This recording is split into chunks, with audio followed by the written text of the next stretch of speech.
varios de estos equipos. Tenemos los equipos para corte y desmonte,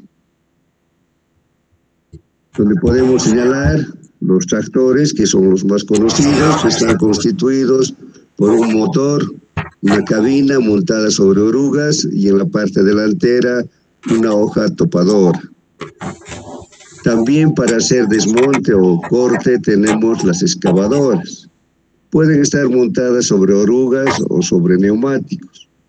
La diferencia es que tienen una cabina montada sobre una tornamesa que puede hacer un giro de 180 grados, o si quieren 360 grados, de donde sale una pluma que se conecta con el cucharón, que tiene accionamiento independiente a través de cilindros hidráulicos. Un equipo poco conocido en nuestro medio, porque es un equipo muy caro y su campo de aplicación está solamente en suelos de granulometría fina, arenas, limos, arcillas, etc. Es la mototrailer. La mototrailer es un equipo que tiene varias ventajas. Excava, se autocarga, transporta y desparrama. Entonces, solo esta máquina puede hacer el trabajo del tractor, del cargador frontal y de la volqueta, porque hace las tres actividades cuando se hace movimiento de tierras.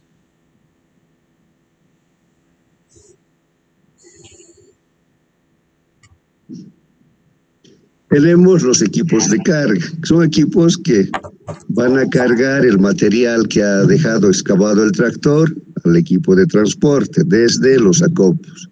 Tenemos los cargadores frontales, que son palas que están montadas sobre neumáticos. Los mismos equipos montados sobre orugas se denominan palas mecánicas.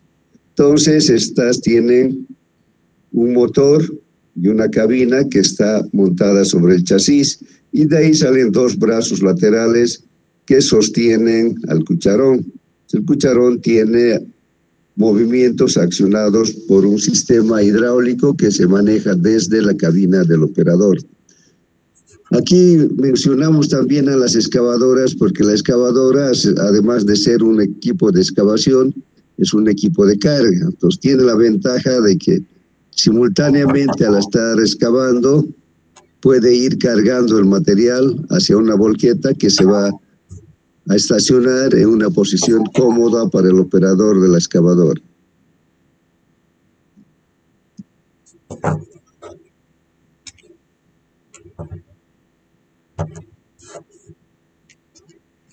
Para el transporte de los materiales tenemos equipos que principalmente van a ser del tipo volquetas. Solo tienen una clasificación por el origen y el tipo de tolva que tienen estas máquinas.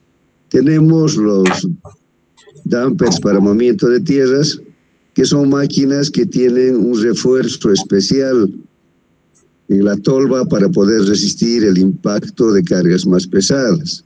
Y la otra diferencia con las volquetas normales que conocemos es que estos camiones vienen desde fábrica como una unidad integral, o sea, el chasis y la tolva fabricadas en un solo sitio. En cambio, las volquetas normalmente llegan a Bolivia en chasis y luego se instala el sistema hidráulico y las tolvas. Por eso, lógicamente, tienen un menor costo que los camiones dumpers.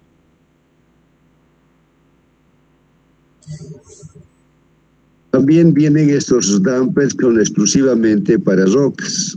Son equipos gigantes que se van a utilizar en la explotación de grandes canteras, especialmente en trabajos de minería.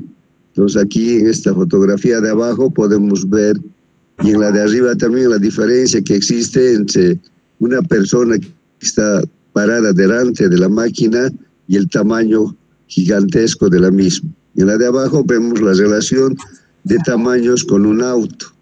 Lógicamente estos equipos son demasiado caros y además no son versátiles, porque van a requerir caminos mejor conformados, además van a tener una capacidad de transporte muy grande, lo cual exige que su utilización sea en grandes obras de movimiento de tierras, especialmente en trabajos de minería.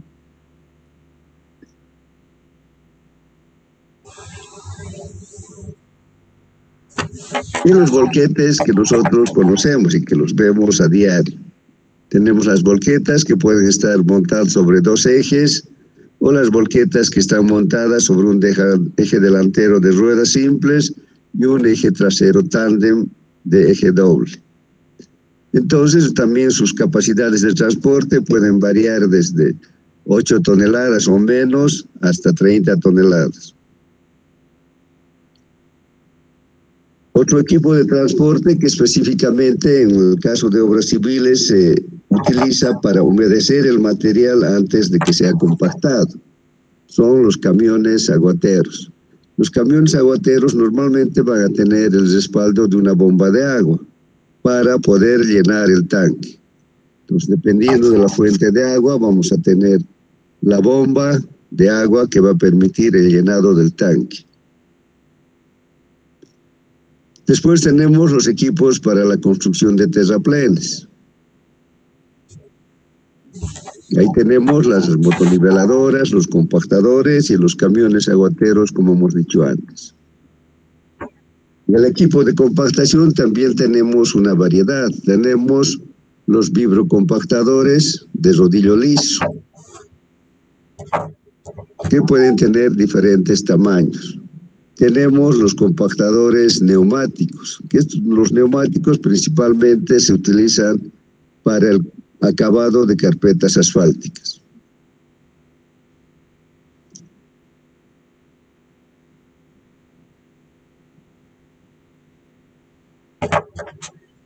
El equipo más importante en la construcción de terraplenes es la motoniveladora, que es el equipo que va a mezclar el material para que la humedad que deja el camión aguatero sea uniforme. Además va a conformar un espesor de capa para que el compactador pueda realizar el trabajo de compactación.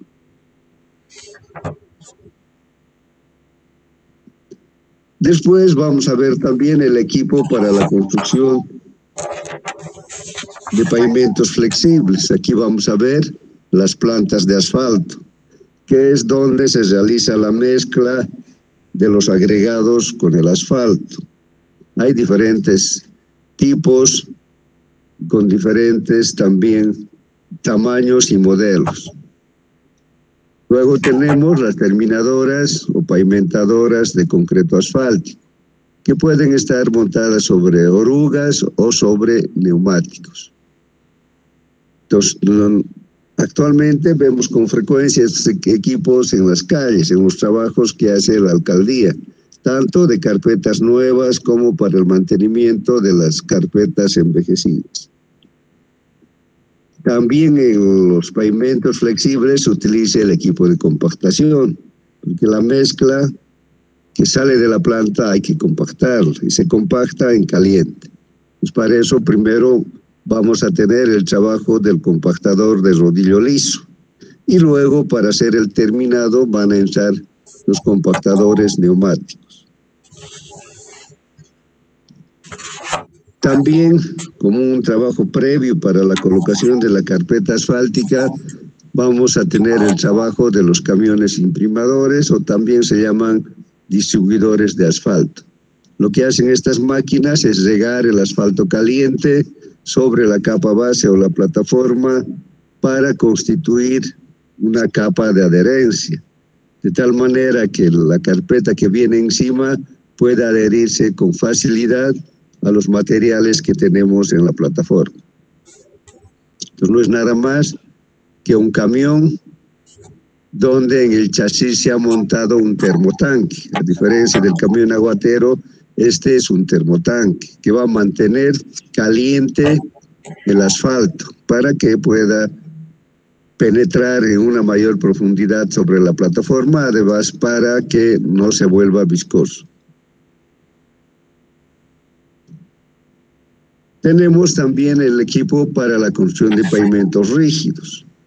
Ahí en la fotografía vemos la pavimentadora de pavimentos rígidos, que es un equipo bastante complejo que realiza todas las tareas de acabado que tienen que ver con el pavimento rígido.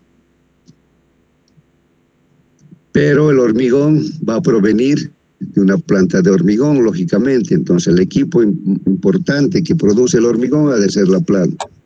Entonces en la planta se va a realizar el mezclado de los agregados, el cemento, portland y agua, en las cantidades que se ha establecido en la dosificación.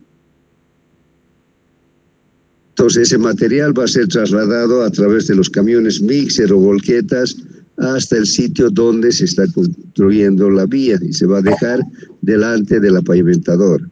La pavimentadora se encarga de remezclar, de uniformar y además de conformar el espesor correcto que va a tener el pavimento y además hace la compactación. Y finalmente estos equipos actuales hacen también el afinado y además le van a dar una textura final para que el pavimento no sea resbaloso. Entonces ahí vemos sus accesorios de acabado, esto sería para afinar, y este cepillo de cerdas va a ser el elemento que le va a dar textura al pavimento, produciendo ahí unas líneas, unos pequeños canales que hacen que el pavimento no sea resbaloso cuando se encuentra mojado.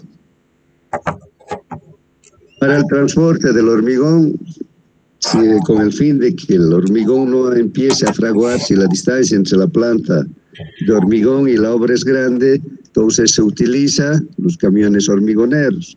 Estos camiones tienen la cualidad de que esta supera, su depósito del hormigón se va moviendo permanentemente, de tal manera que no permite que el hormigón empiece a fraguarse.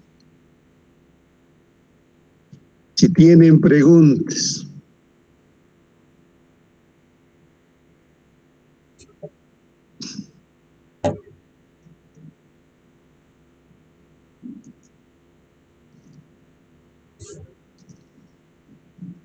A ver, Teófilo Chambilla, prende tu video y dame algún comentario. ¿No estás presente? Voy a poner tu falta.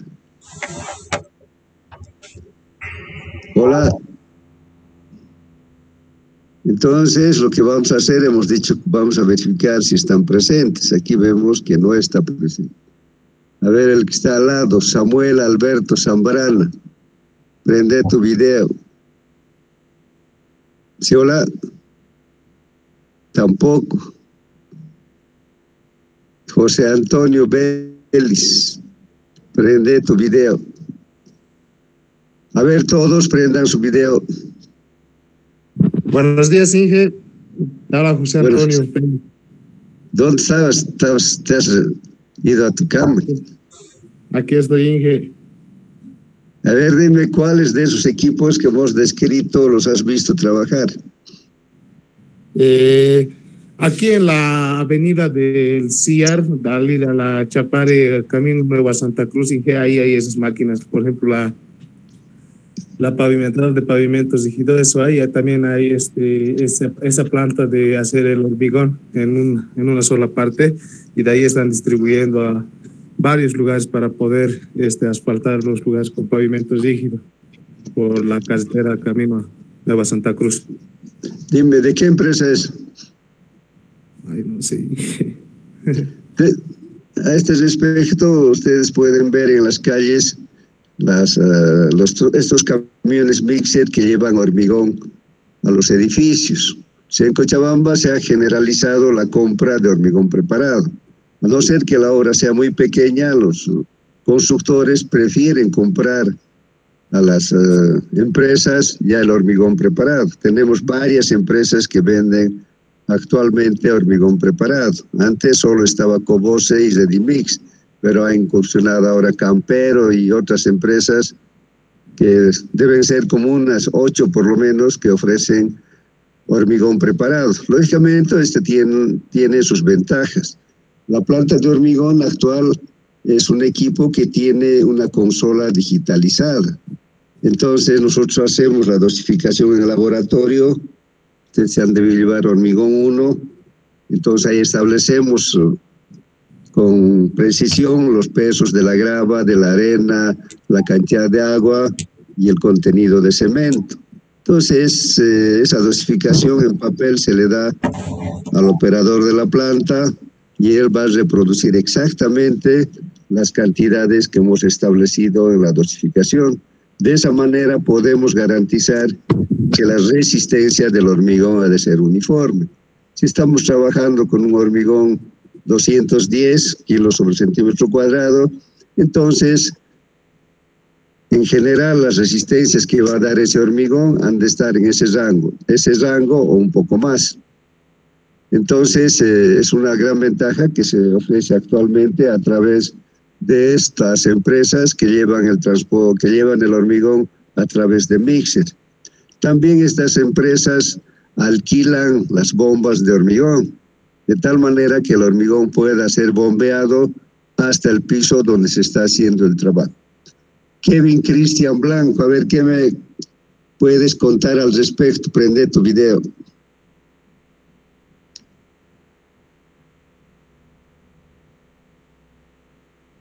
¿Qué ha pasado? Se ha borrado más bien.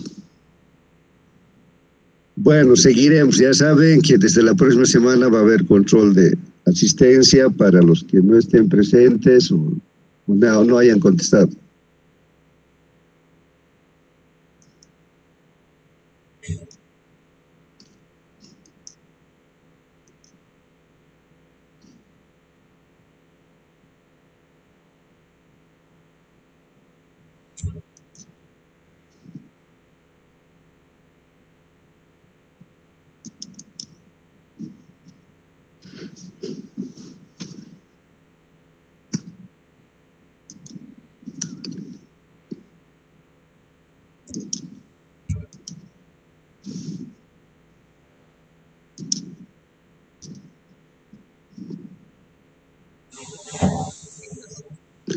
Entonces vamos a ver un tema que nos va a servir para ubicarnos sobre lo que queremos hacer durante el transcurso de la materia.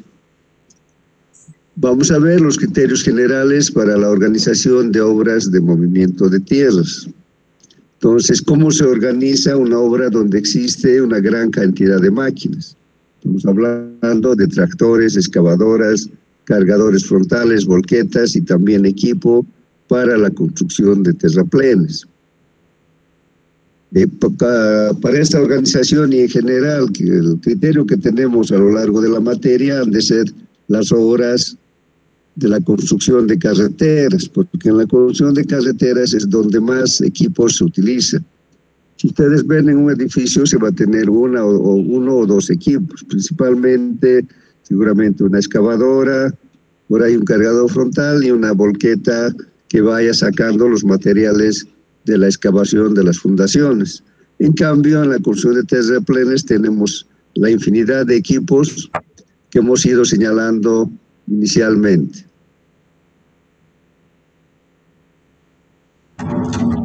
Entonces, el movimiento de tierra se va a realizar principalmente para la construcción de carreteras, como decíamos, para pistas de aeropuertos, para represas, en menos escala para fundación de edificios, pero en cualquiera de estos trabajos se requiere de una organización para que este trabajo se realice de manera correcta. Y si hacemos una programación, también la elección de las máquinas ha de estar bien hecha, lo mismo que el uso que le vamos a dar a las mismas. De tal manera que con una buena organización vamos a poder optimizar los plazos de ejecución y además si optimizamos los plazos de ejecución y usamos de buena manera los equipos, lógicamente vamos a generar ganancias mayores. Entonces, como regla general, podemos decir que debemos tomar en cuenta los siguientes factores: las características del terreno, las condiciones ambientales, los caminos auxiliares de acarreo, los volúmenes de trabajo, la productividad del equipo, la selección del equipo, el plazo de ejecución y el costo de la obra. O sea, al final todo lo que hacemos es para determinar el punto 7 y 8, el plazo en que podemos terminar una obra y el costo de la misma. Si nos dan la responsabilidad de programar un trabajo, de preparar una propuesta para una licitación, entonces al que nos ha contratado y al que califica las propuestas, en realidad lo que le interesa es en qué tiempo se va a terminar la obra y cuánto va a costar la obra. Entonces, para eso tenemos que hacer esta organización y, lógicamente, ir aplicando los conocimientos que vamos a ir exponiendo posteriormente.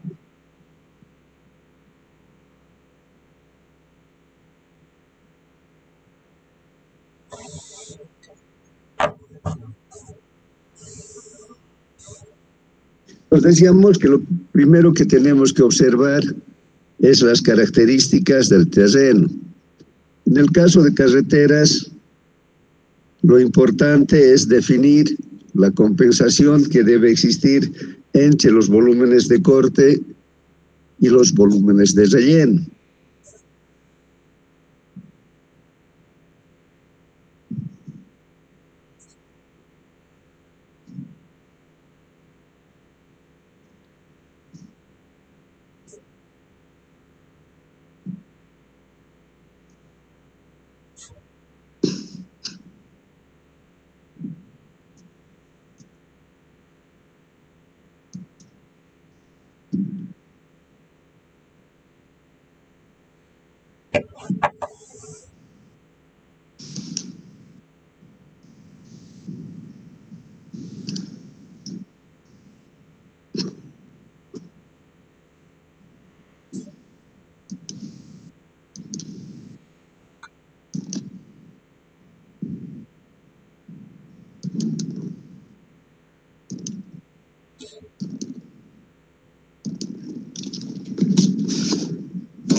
Cuando se hace el diseño de un camino, vamos a tener una línea de proyecto que va a tener subidas y bajadas, etc.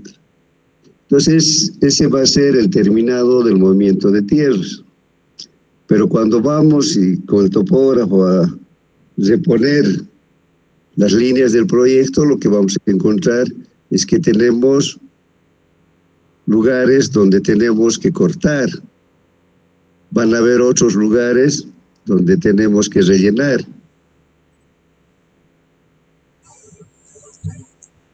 Otros donde también tenemos que cortar y otros donde tenemos que rellenar. Entonces, lo que nosotros tenemos que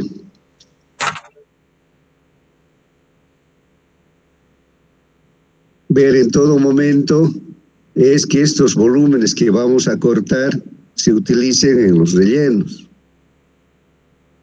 Porque actualmente con las normas de medio ambiente es muy complicado botar materiales hacia algún sector que esté en el entorno de la obra. No se puede alterar las condiciones ambientales. De hecho, hay una alteración importante por el hecho mismo de construir el camino, pero más de eso no está permitido alterar. Entonces ha de ser muy complicado definir sitios donde se puedan botar el material que vamos a ir cortando.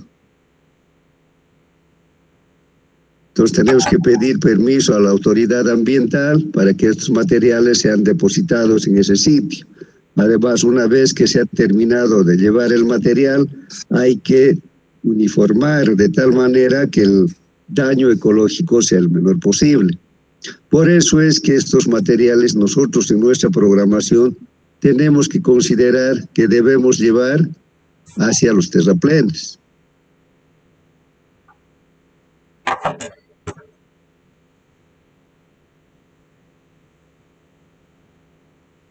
Porque si nos faltara material para los rellenos, también sería un problema. Porque en un lugar cercano tenemos que encontrar un banco de préstamo. Para explotar un banco de préstamo también tenemos que hacer el trámite complicado ante la autoridad ambiental para que nos permitan extraer materiales de ese sitio. Saben que va a quedar totalmente alterado el lugar de donde saquemos los materiales, más aún si tomamos en cuenta los grandes volúmenes que se mueven en una construcción de carreteras. Entonces, la idea general ha de ser compensar que estos materiales que sacamos de la excavación los llevemos hacia los terraplenes que tenemos próximos. Entonces, de esta manera nosotros vamos a ir respetando las normas de medio ambiente. Además, vamos a ir haciendo que las ganancias de la obra sean mayores. Entonces, lógicamente que aquí vamos a tener una distancia de transporte. Entonces, dependiendo de la distancia, vamos a utilizar volquetas. Si la excavación se hace con tractor, vamos a tener la necesidad de tener un cargador frontal para que cargue el material excavado y las volquetas para llevar el material hacia los terraplenes. En el peor caso, hacia los botaderos o vertederos, si es que los materiales que excavamos son mayores a los materiales que requerimos en los terraplenes. Entonces, la idea general ha de ser utilizar el material excavado en los terraplenes. Vamos a buscar un equilibrio entre corte y relleno.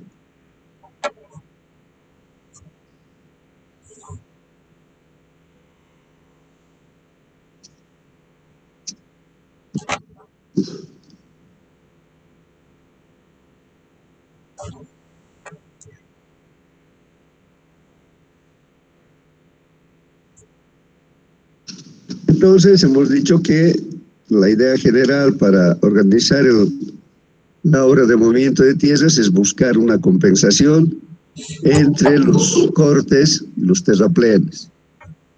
Por otra parte, es necesario que conozcamos las características del suelo. Vamos a tener de principio una información geotécnica. Esta información nos permite definir los equipos que sean más adecuados para realizar los trabajos de excavación. En algunos casos, si el material es granular y tiene piedras, el equipo adecuado han de ser los tractores, porque tienen una mayor capacidad de empuje y son máquinas que hacen un trabajo de mayor exigencia. En cambio, si tenemos materiales arcillosos con arenas y limos, el equipo que mejor rendimiento va a tener han de ser las excavadoras, porque las excavadoras, además de excavar, nos hacen el trabajo de carga. Eliminamos el cargador frontal que es necesario para los tractores. Si fuera posible, podemos también elegir mototrailers cuando los materiales sean finos. Entonces, las características del terreno nos van a orientar para poder definir el equipo más adecuado.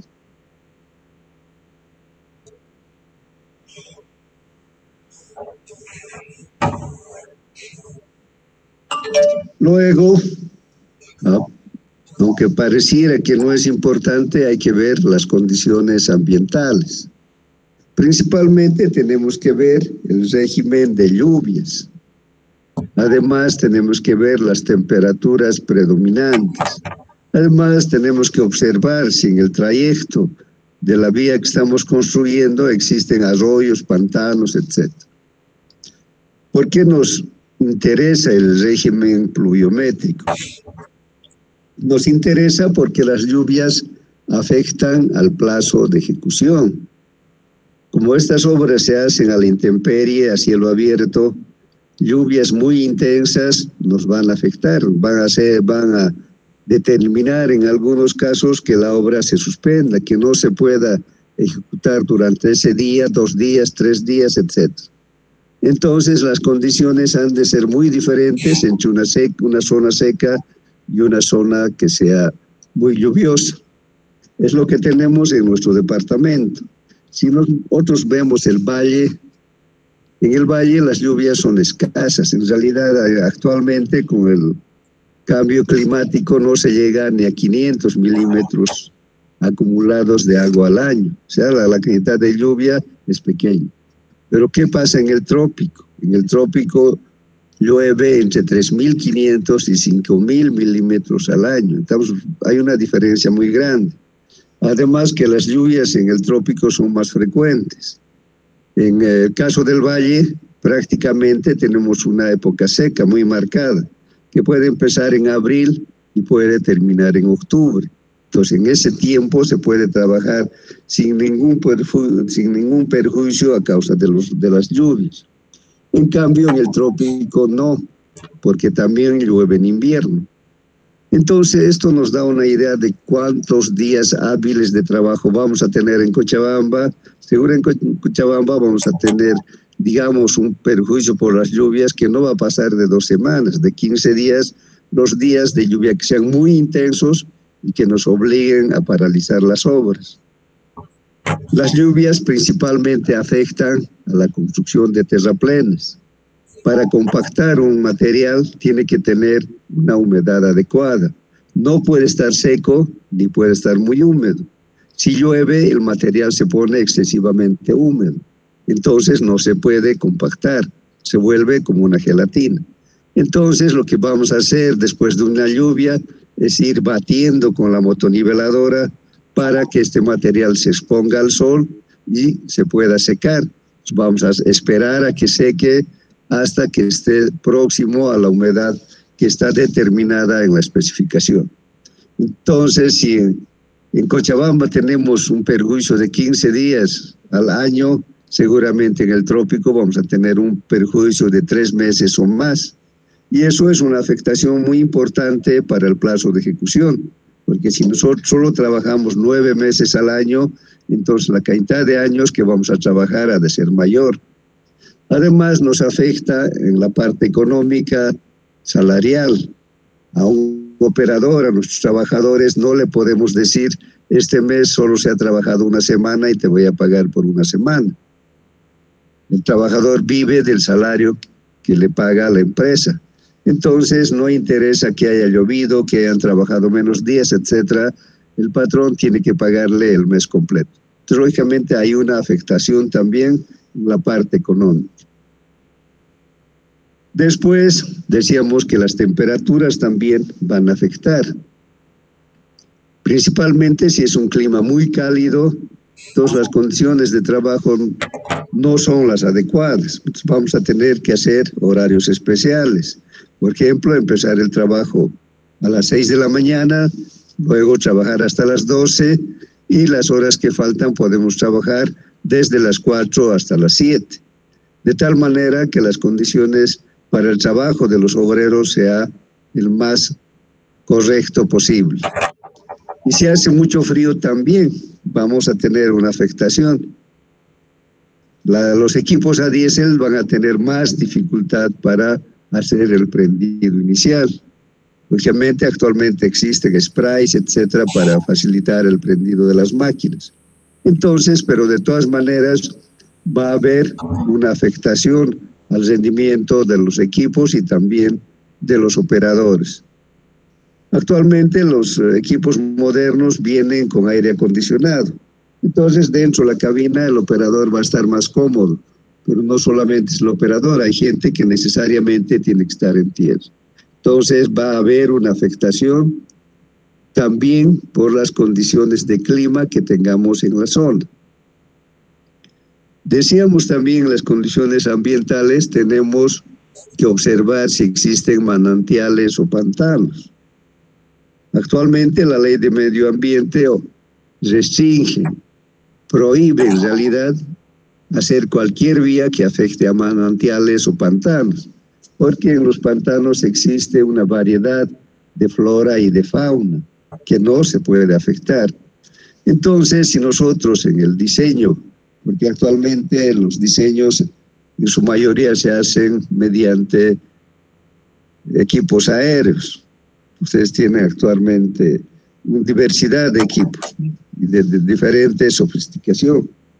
Entonces, como el diseño, al menos el diseño preliminar, se hace a través de medios digitales aéreos, no se ve con claridad el contenido que tienen los suelos a lo largo del trayecto. Es peor si están cubiertos de vegetación. Entonces, por ahí al ejecutar la obra encontramos que existen manantiales o pantanos, eso nos obliga a desviar la ruta que está trazada inicialmente. Lógicamente, eso significa tener una interrupción, un mayor tiempo de trabajo, además puede dar lugar a que se paralice la obra mientras que la propuesta del cambio de línea del proyecto sea aprobado por la autoridad competente. Entonces podemos decir que en general las condiciones ambientales van a influir en los días de trabajo, en los días útiles de trabajo donde se pueda producir, y esto va a afectar al plazo de ejecución de la obra. Y esto va a también influir en el número de máquinas. Si nosotros solo podemos trabajar 9 meses, en los 9 meses tendríamos que tener un mayor número de máquinas y un mayor número de turnos de trabajo para compensar el tiempo que no se ha trabajado. Si tienen preguntas. Nada.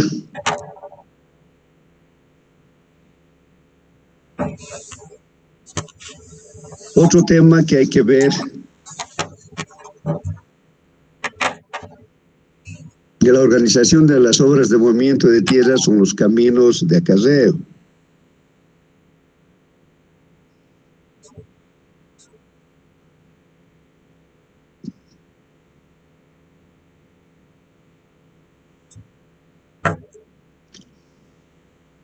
Vamos a tener establecida una ruta.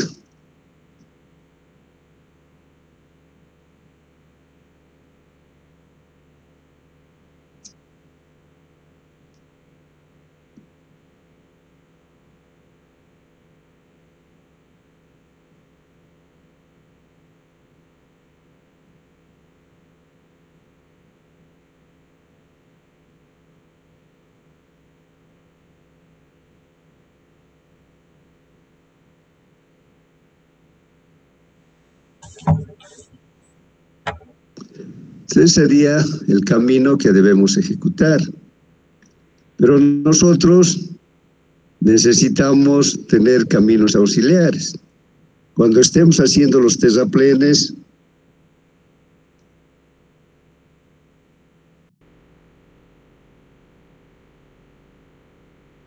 necesitamos tener fuentes de agua. No lo vamos a tener en el borde del camino. Entonces, para llegar a los lugares donde están los terraplenes, necesitamos construir caminos. Entonces, este ha de ser un camino auxiliar.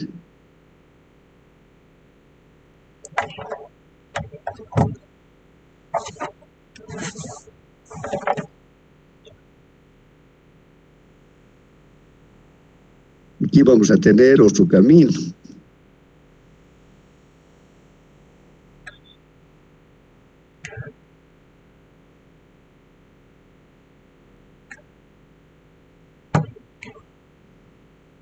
Puede ser que en general en las obras no se puede tener una compensación al 100% entre cortes y terraplenes. En general en nuestra zona, en la zona montañosa, los materiales de corte han de ser mayores.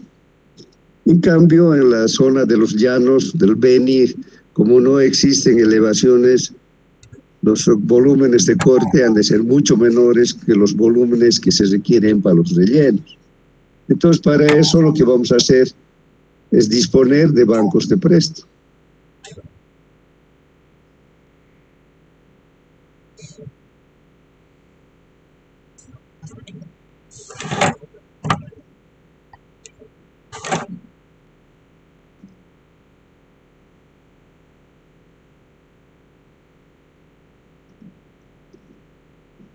También, entonces, el banco de préstamo se va a dar cuando faltan materiales. Pero si sobran materiales, vamos a tener vertederos o botaderos también. Hemos dicho que cualquiera de estas cosas tiene que estar autorizada por la autoridad ambiental.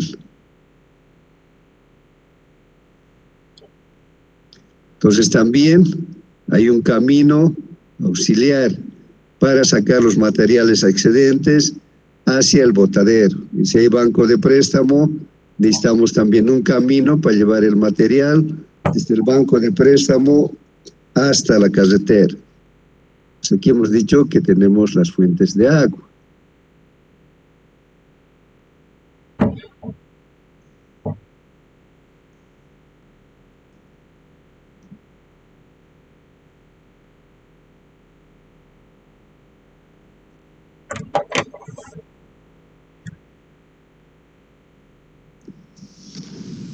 Entonces, ¿por qué es importante considerar este tema? En los volúmenes de obra que nos dan desde la licitación, solamente figuran los trabajos que vamos a hacer en la plataforma del camino o de cualquier otra obra. O sea, van a estar contemplados los movimientos de tierras, desmonte, construcción de terraplenes, construcción de alcantarillas, etc. Pero todo sobre la plataforma del camino. O sea, a la empresa que contrata no le interesa cómo se va a ejecutar el trabajo. Entonces el constructor, una vez que se ha adjudicado la obra, tiene que pensar de dónde voy a traer el agua. El agua no lo va a encontrar en el borde del camino. Entonces va a ir buscando por ahí diferentes fuentes de agua para que la distancia de transporte sea menor. Entonces cada fuente que elija significa un camino auxiliar. Lo mismo se ve que en algunos sectores de la obra hay volúmenes excedentes, que hay más cantidad de material del que se requiere para los terraplenes. Entonces tiene que tramitar con la autoridad ambiental donde puede botar estos materiales, entonces ahí se va a formar un vertedero. Entonces inmediatamente surge la necesidad de tener un camino que vaya desde la obra hasta el vertedero. Lo mismo si en algún sector hay falencia de materiales, se elige un banco de préstamo, también con aprobación de la autoridad ambiental, y también necesitamos un camino auxiliar. Por otra parte, como el camino está en ejecución, no va a haber paso para los equipos que van a llevar el combustible. O sea, cada día hay que proveer combustible a las máquinas. Entonces, diariamente va a haber un recorrido del cisterna que vaya llenando de diésel a todas las máquinas. Además, necesitamos también un camino que nos permita llevar la comida a los trabajadores, porque no van a salir a mediodía hacia el campamento, se van a quedar en su sitio de obra. Entonces, ¿qué significa eso? Que nosotros al final vamos a ir construyendo una vía paralela, un camino auxiliar, que únicamente nos va a servir para hacer el sostén logístico de la gente que está trabajando en la obra, tanto para el suministro de combustible, para el ingreso del ingeniero, del topógrafo, para el transporte de los alimentos a la hora del almuerzo para los trabajadores que están en obra. Entonces, si nosotros vemos la cantidad de caminos auxiliares, por ahí vamos a construir una cantidad de caminos mayor a la longitud que tiene la vía del proyecto. Y esto no nos paga. El problema está en eso, en que no se cobra. Entonces, el constructor, lógicamente, va a preferir hacer caminos bastante precarios. Pero tampoco eso no es conveniente, porque van a circular por ahí volquetas o camiones aguateros. Él necesita proteger la integridad de sus máquinas y también necesita que el transporte se haga en tiempos razonables. Entonces no puede ser un camino tan malo que afecte a la integridad de las máquinas y permita una velocidad demasiado baja. Entonces va a haber un punto intermedio para poder satisfacer, por una parte, que el costo no sea muy alto, pero que tengamos las condiciones en los caminos de acceso que permitan un movimiento adecuado del equipo de transporte. No solamente es la construcción de estos caminos auxiliares, sino es su mantenimiento. Como van a ser caminos de tierra, permanentemente se van a ir produciendo ahuellamientos, se va a ir deformando el perfil del terreno, entonces va a haber necesidad de tener permanentemente una motorniveladora que esté corrigiendo las deficiencias. Entonces, esa es la importancia de analizar los caminos auxiliares. Si tienen preguntas.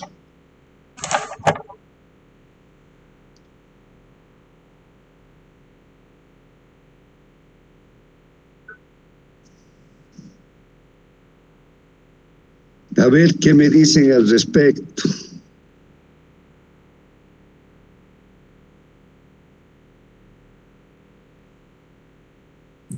Buenos días, Inge. Sí, buen día. Una consultita. En caso no podríamos encontrar fuentes de abastecimiento de agua, tendríamos que traer necesariamente con cisternas. Y eso doblaría el presupuesto y todo eso tendríamos que ponerlo en el precio final. Así tendríamos que hacerlo. Sí, me parece buena la pregunta. Lo que me he olvidado decirlo es quién paga estos caminos auxiliares, ¿verdad? Porque siempre va a haber, inevitablemente va a haber. Entonces, lo que hacemos es evaluar bien la longitud y el costo que van a tener estos caminos. Lógicamente, el contratista o el constructor nunca va a pagar de su bolsillo. Entonces, lo que se hace es cargar este costo a gastos generales. Al final vamos a ver la composición que tienen el costo final de la obra. Primero van a estar los costos directos, ¿no? Donde va a estar el combustible, el desgaste de la máquina, el salario del operador, etcétera, etcétera. Pero sobre eso además van a haber otros cargos. Vamos a tener la utilidad de la empresa y, como una cosa importante, los gastos generales. Los gastos generales son un porcentaje del costo neto de la obra, de los costos directos de la obra. En algunos casos, si tenemos mucho camino auxiliar, este porcentaje puede llegar incluso al 20% del costo directo de la obra. Entonces, eso nos permite cubrir estos gastos que no están previstos en el proyecto, que no nos van a pagar de manera directa. En el presupuesto de la obra van a estar los ítems de excavación, de relleno, de alcantarillas, etcétera, pero todo considerando la plataforma del camino. Entonces, estos costos adicionales, el contratista los va a cargar a ese concepto que se llama gastos generales. Si tienen alguna otra pregunta. Nada. A ver, prendan sus videos. Me parece que se han dormido. Por favor, prendan sus videos.